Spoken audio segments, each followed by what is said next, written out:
Napansin po ba ninyo nung basahin nung korte sa Netherlands yung charge kay Pangulong Duterte? Kailangan malaman po ninyo ito. Arraignment, binasa po yung charge. Lumilitaw po ang mga napatay daw sa panahon nang siya'y mayor at nung siya'y maging Pangulo ng ating Republika magmula noong 2011 hanggang 2019. 43 katao lang. Yun po ang binasa. 43 individuals were killed between November 2011 and May 2019, or a span of 8 years. Sa mga tweet, mga kababayan, sa loob ng 8 taon, 43 napatay pala. Alleged victims o pinatay daw ni Pangulong Duterte. Napansin po ba ninyo nung panahon na napatay yung SAP 44 in Mama Sapano? 44 na pulis ang napatay sa isang araw lang. Ngunit kahit kailan, wala man lang nagsuplong sa ICC. Pagkatapos, huhulihin mo yung tao na nagpasya ng gumawa, nagsakripisyo para gawin ito, sapagkat ang kanyang buong paniwala, ito lang ang paraan para ipagtanggol niya ang kanyang mamamayan, para proteksyonan niya ang kanyang mamamayan, para bumalik ang kumpiyansa, para bumalik ang pagtitiwala ng lahat ng Pilipino sa gobyerno at sa kanyang pamahalaan. Ito ngayon ang iginanti. Ito po ang ginanti sa kanya. Nandun siya ngayon, nag-iisa. Lilistisin ng banyagang hukuman, ipinagkanulo ng Pilipino ang sarili nilang Pangulo na walang inisip kundi ang kapakanan ng kanyang bansa. Baka dumating po ang pagkakataon. Baka dumating po ang pagkakataon, mapalitan si Dr. Jose Rizal. Baka ang maging national hero natin ay si Pangulong Duterte.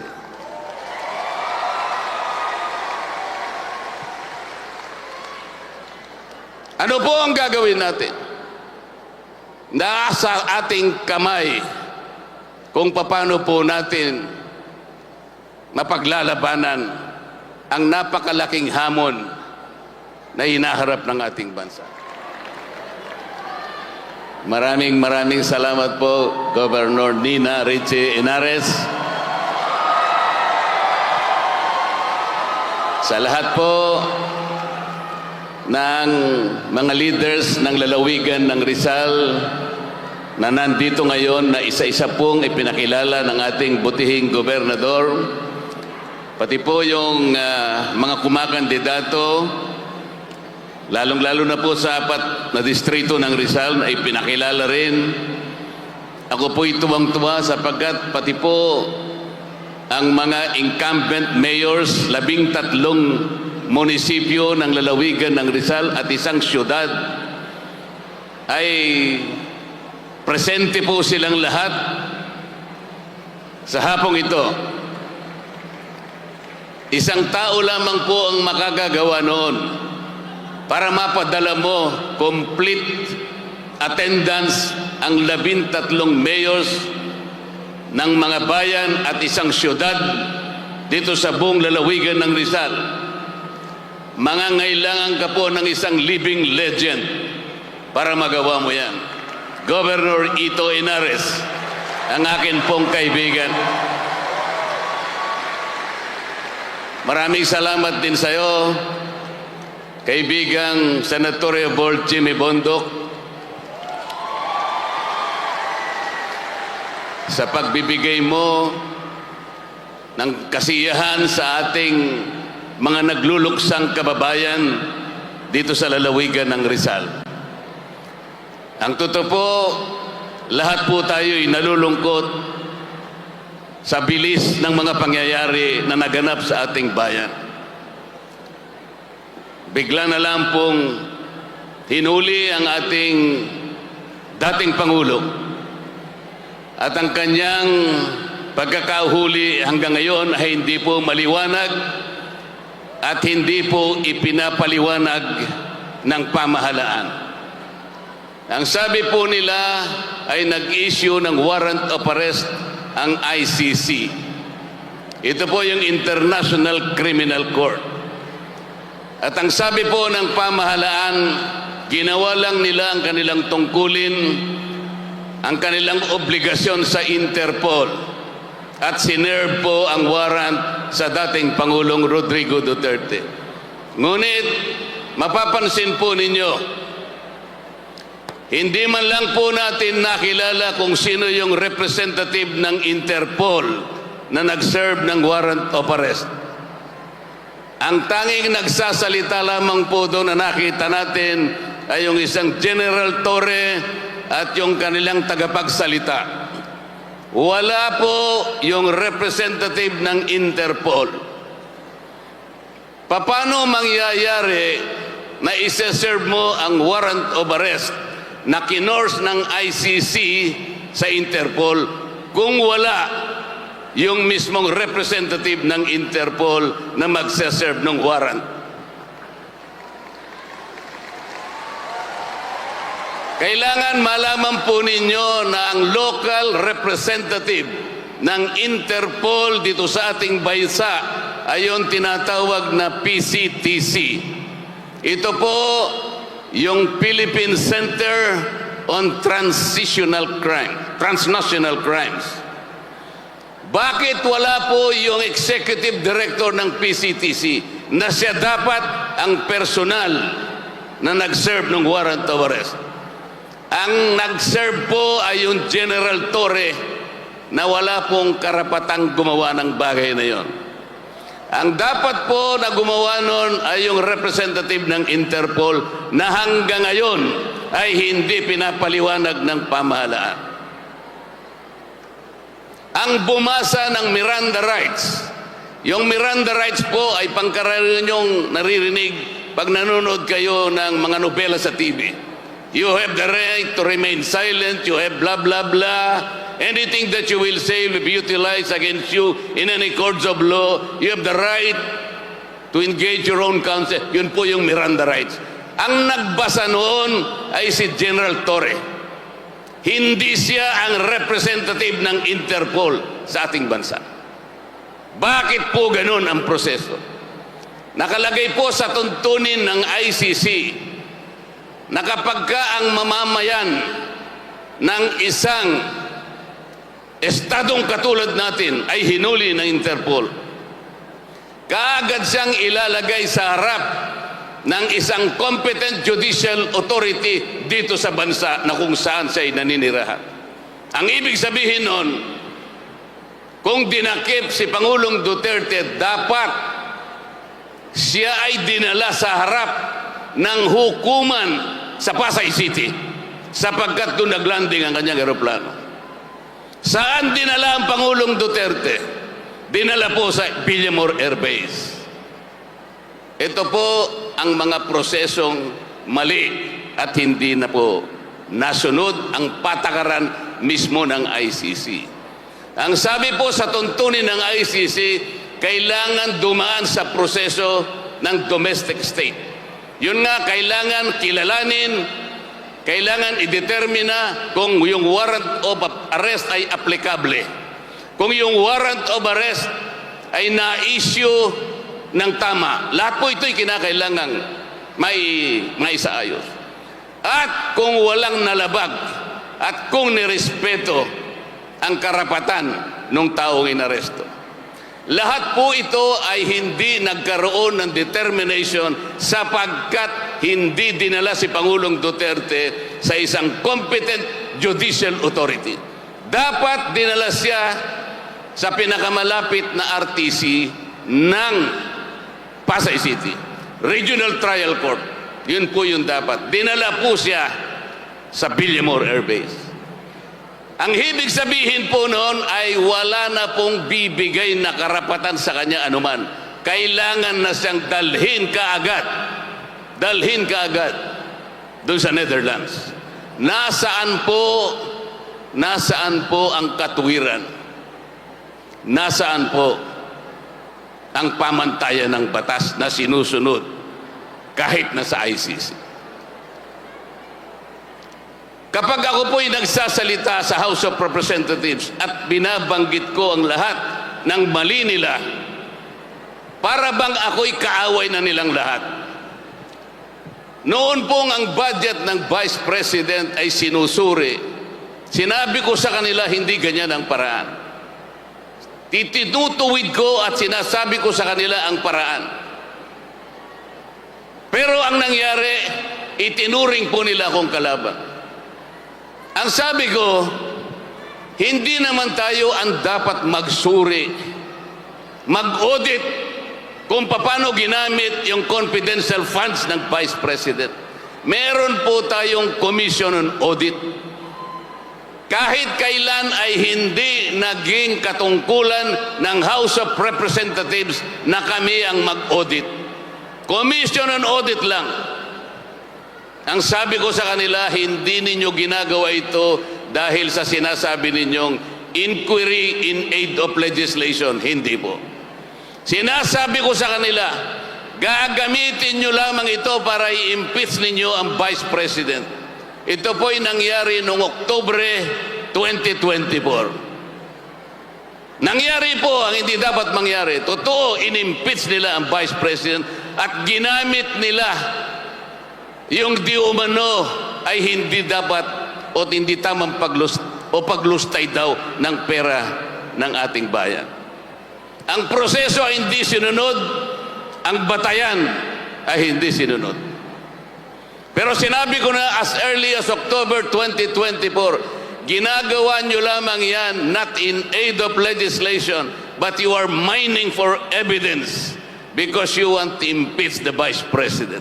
Nangyari po, February 5, 2025, isinugod nila ang impeachment complaint sa Senado. Ayaw ko rin po na sumama sa kanila sa Quadcom.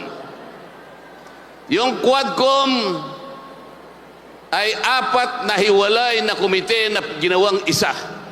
Isa lamang po ang kanilang objective.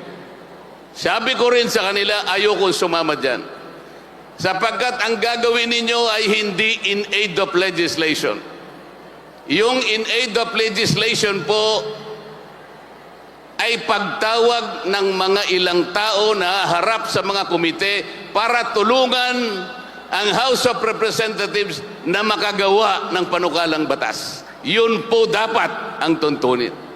Tatawagin mo sila, haharap sila sa inyo para tulungan kayo na gumawa ng panukalang batas. Nakita ninyo kung paano ang ginawa nila. Hindi po ganoon ang ginawa nila. Lahat ng tinawag na resource persons na humarap sa Quadcom, may ikinulong ang pinagagalitan, sinisigawan. Kapag ayaw sumagot, kinukontempt at ikukulong kaagad. Ngayon lamang po nangyari ito sa kasaysayan ng House of Representatives. Ang sabi ko sa kanila, November, December 2024, ang gagawin ninyo ay magkukunwari kayo na piskal, magkukunwari kayo na korte.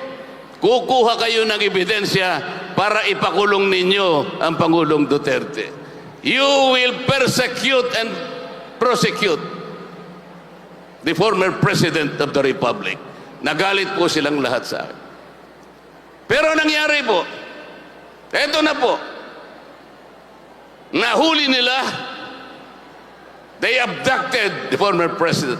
Ang ating Pangulo po ngayon ay nandun na sa Netherlands.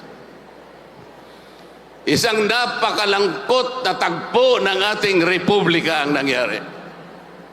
Alam po ba ninyo ng ICC nag-issue din ng warrant of arrest sa presidente ng Russia, Vladimir Putin, sapagkat sa nangyayaring labanan sa pagitan ng kanilang bansa at sa bansang Ukraine.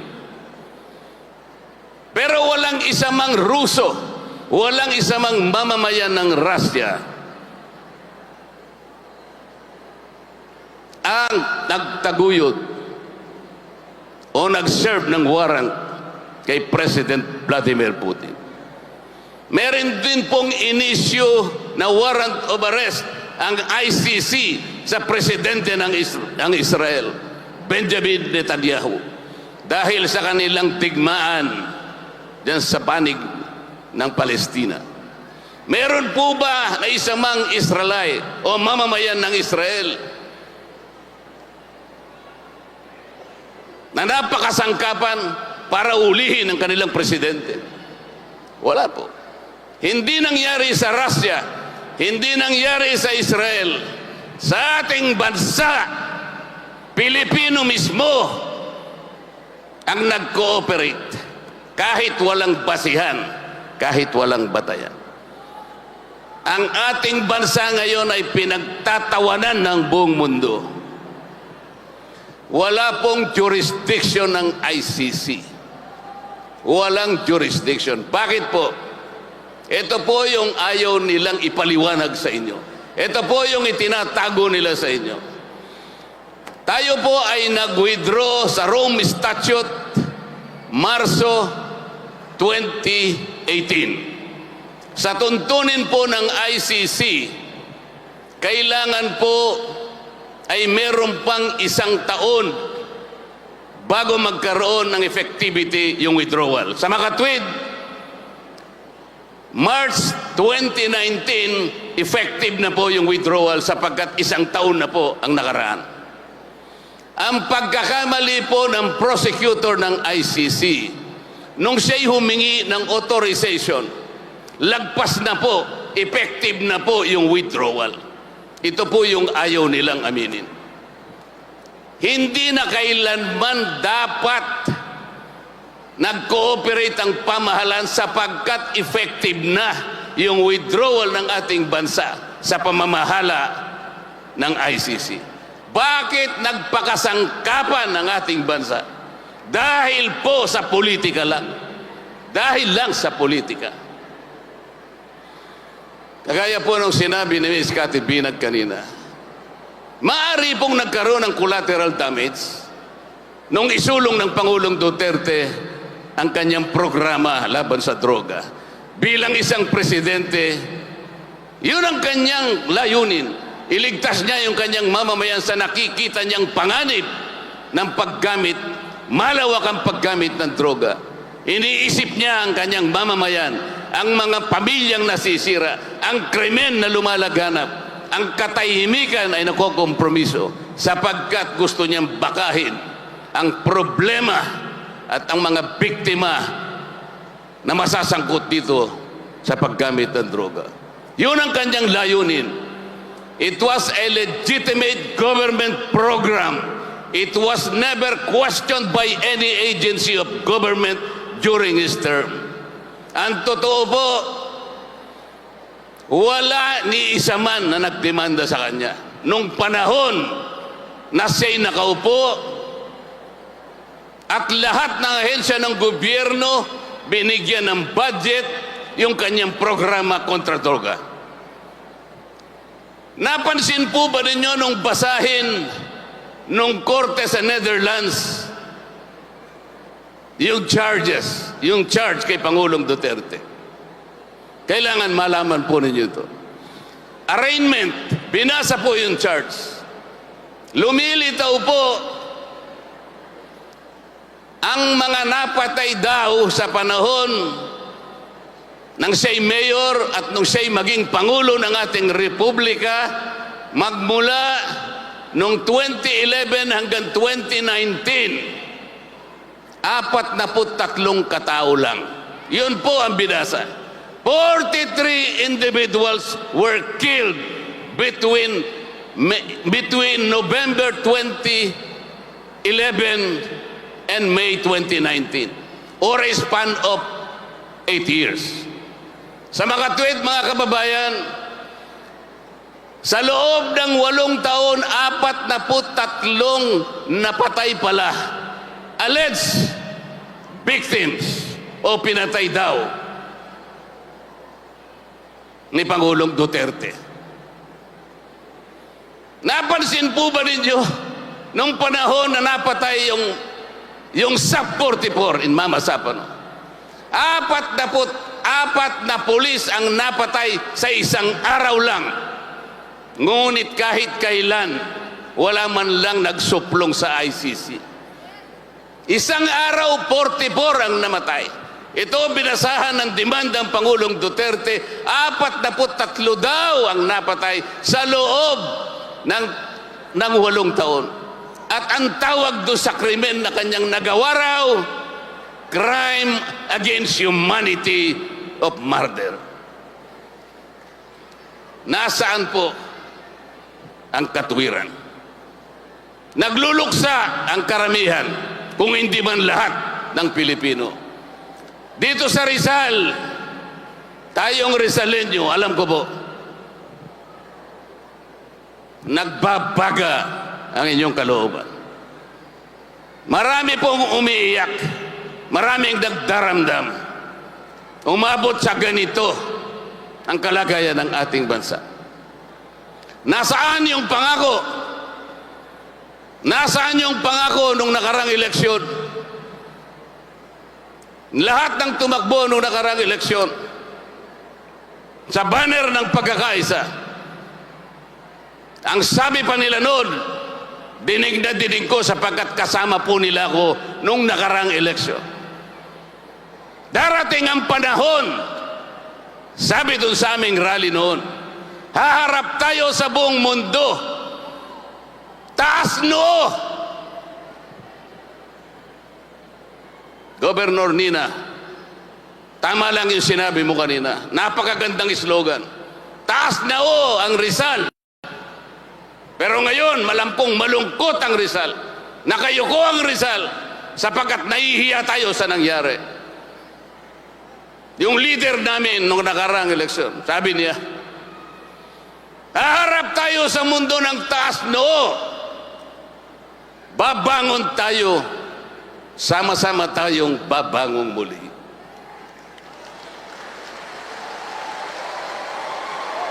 Nasaan ang pangako? Nasaan ang pangako? Dahil ba sa nangyari ngayon, dahil sa ginawa nila kay Pangulong Duterte, naging mura na ba ang pangunahing presyo ng bilihin? Mura na po ba ang presyo ng bigas? Mura na po ba ang pagkain?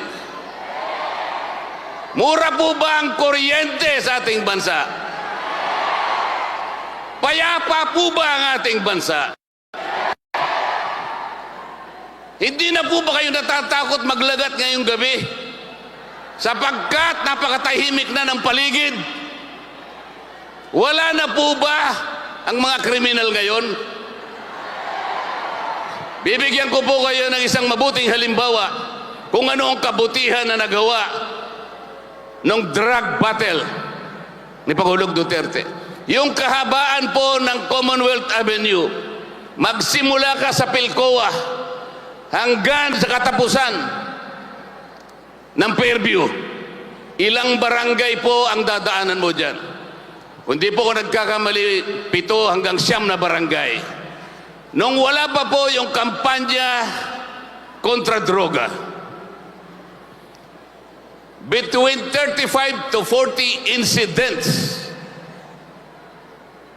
ng pagnanakaw ang nangyayari sa mga barangay. 35 to 40 every day ang nangyayari. Pagkatapos na itaguyod ni Pangulong Duterte ang laban kontra droga, doon lang po nagkaroon ng kapayapaan yung kahabaan ng Commonwealth.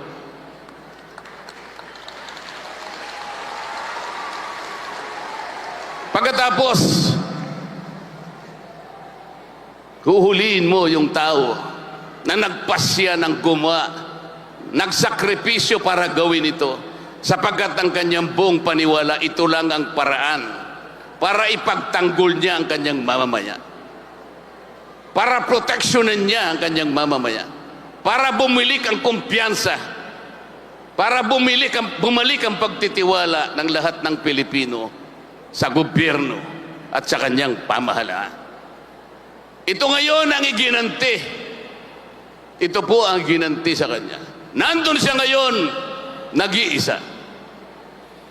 Lilistisin ng banyagang hukuman, ipinagkanulo ng Pilipino ang sarili nilang Pangulo na walang inisip kundi ang kapakanan ng kanyang bansa. Baka dumating po ang pagkakataon. Baka dumating po ang pagkakataon, mapalitan si Dr. Jose Rizal. Baka ang maging national hero natin ay si Pangulong Duterte.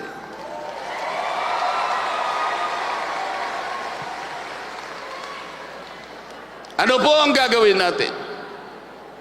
Nasa ating kamay kung paano po natin mapaglalabanan ang napakalaking hamon na hinaharap ng ating bansa. 2 buwan mahigit po ang nakararaan. Isang bahagi ng ating sambayanan ang nagpunta sa Rizal Park para mag-stage ng isang peaceful rally. Sapagkat 2 buwan nang nakararaan, napansin po nila ang pangangailangan sa pagkakaisa at kapayapaan. Nanawagan po yung grupo ng ating mamayan na yon. Ang estimate po nila ay about 2 million sa Luneta lang. Another 2 million sa iba't ibang panig ng ating bansa. 4 na milyon tao sa isang araw ang nagrally para sa tinig lamang ang pangangailangan ng pagkakaisa at kapayapaan sa ating bansa. Vox Populi, Vox Dei. Ang tinig ng mamamayan ay tinig ng Diyos. Pero isang tao lang na nanggagaling sa Tacloban ang sumira at hindi nakinig sa tawag ng taong bayan.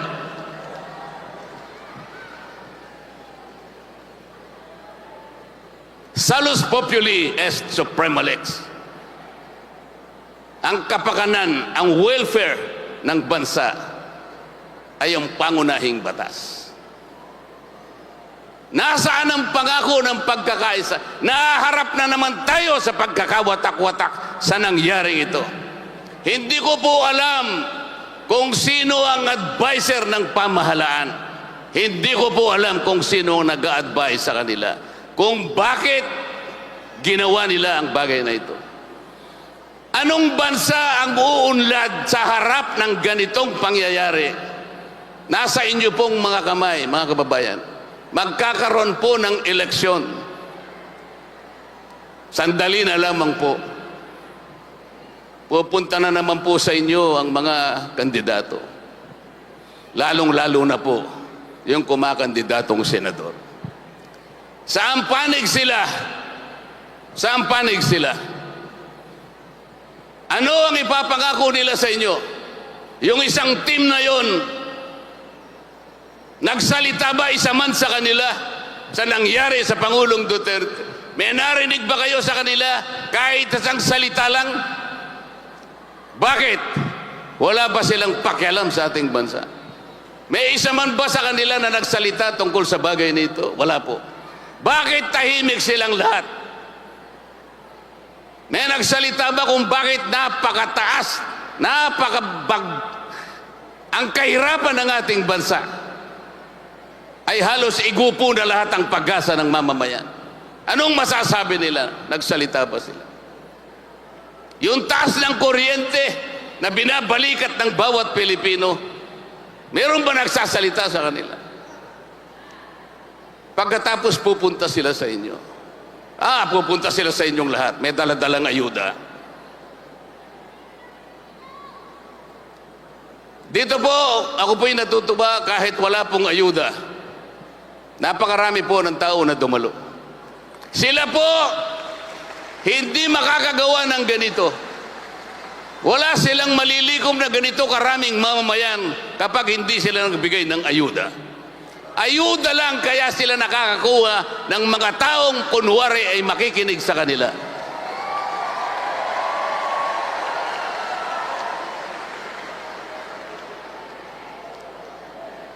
Ang ayuda po ay hindi na dapat ipadaan sa mga politiko. Totoo lang po. May ahensya po tayo ng pamahalaan. Ang ginagamit po nila ngayon para lamang, baka maalinlang nila kayo, baka mailigaw nila kayo. Nasa silaw ng konting salapi na ibibigay, may pagkamali ninyo na yun na yung serbisyo na ibibigay nila sa inyo sa loob ng 6 na taon. Kahit na 10,000 pa ang ibigay sa bawat botante, kung sila'y uupo ng 6 na taon, ang katapat ng 10,000 na yon ay 5 piso sa isang araw. Yun po ba ang inahangad ninyo sa kanila? Yun ba ang inaasahan nyo sa kanila? Yun na lamang ba ang ibabayad nila sa inyo sa kanilang pagpunta sa inyo at paghingi ng pagtitiwala sa inyo na ibalik ninyo silang muli sa Senado? Nasa inyo pong mga kamay ang kapangyarihan. Nasa inyo pong mga kamay. Naharap po ang ating bansa sa krus na daan ng ating politika. Kailangan wag po tayong magkamali. Magpakaingat tayo. Sabi ng aking kaibigan at senatoriable Jimmy Bondoc, vote wisely. Tama naman po yun. Alam ko po dito sa Rizal, sapagkat gumawa na ng kautusan ang ating living legend. Nakiusap siya. Siya naman hindi na mamuwersa eh. Siya naman bubulong lang eh. Minsan ngingiti lang eh. Alam na nila kung anong gusto niya. Ang sinabi niya, lahat po ng mga mayors ng Rizal susuportahan si Dante Marcoleta. Alam ko pong mangyayari yun sapagkat ang nagsalita ay isang living legend. Walang makakatanggi sa kanya. Hindi dahil sa ayaw nilang tumanggi, kung hindi sapagkat hindi siya matatanggihan. At kung ako po ay magna-number 1 sa Rizal,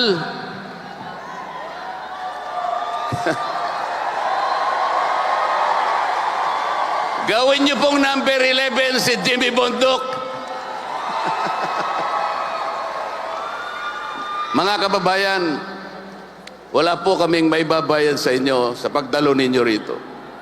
Sapat na po yung nakita ko po, malinis po ang inyong kalooban na pagtutulungan po nating ayusin ang maraming kamalian ng ating bansa.